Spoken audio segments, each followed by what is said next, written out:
ബീഹാർ നിയമസഭാ തെരഞ്ഞെടുപ്പ് പ്രഖ്യാപനം ഇന്ന് വൈകിട്ട് 4 മണിക്ക് കേന്ദ്ര തെരഞ്ഞെടുപ്പ് കമ്മീഷൻ തീയതികൾ പ്രഖ്യാപിക്കും.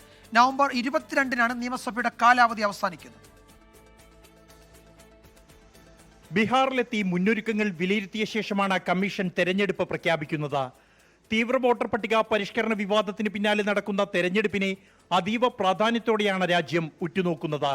ഒറ്റഘട്ടമായി തെരഞ്ഞെടുപ്പ് നടത്തണമെന്ന് പ്രതിപക്ഷ പാർട്ടികൾ കമ്മീഷനോട് ആവശ്യപ്പെട്ടപ്പോൾ 2 ഘട്ടമായി നടത്തണമെന്നാണ് BJPയുടെ ആവശ്യം.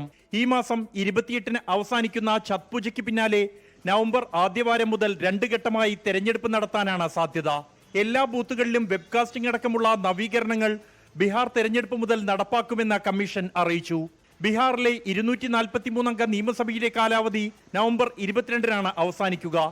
നിലവിൽ നിതീഷ് കുമാർ നേതൃത്വം നൽകുന്ന NDA സഖ്യത്തിൽ BJP, Janata Dal United, Lok Janshakti party, Hindustani ആവാം മോർച്ച, രാഷ്ട്രീയ ലോക് മോർച്ച എന്നീ പാർട്ടികളാണ് ഉള്ളത്.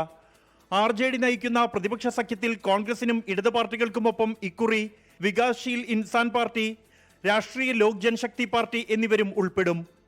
ഇരു മുന്നണികൾക്കുമെതിരെ തെരഞ്ഞെടുപ്പ് തന്ത്രജ്ഞൻ പ്രശാന്ത് കിഷോറിന്റെ ജൻ സുരാജ് പാർട്ടി മുഴുവൻ സീറ്റിലും മത്സരിക്കും. ഇക്കുറി അധികാര തുടർച്ചയുണ്ടാകുമെന്ന് NDA പറയുമ്പോൾ ബീഹാറിലെ നിതീഷ് യുഗത്തിന് അന്ത്യമാകുമെന്നാണ് RJD കോൺഗ്രസ് സഖ്യത്തിന്റെ അവകാശവാദം. എന്നാൽ ജൻ സുരാജ് പാർട്ടിയുടെ സാന്നിധ്യം ഇത്തവണ നിർണായകമാകും. 24 ഡൽഹി. ലോകത്തെവിടെയായാലും ഏത് സമയത്തും 24 വാർത്തകളും ഓഗ്മെന്റഡ് റിയാലിറ്റി പാക്കേജുകളും എക്സ്പ്ലെയിനറുകളും വിശദമായി കാണാൻ ഞങ്ങളുടെ YouTube ചാനൽ നിങ്ങൾക്ക് സബ്സ്ക്രൈബ് ചെയ്യാം.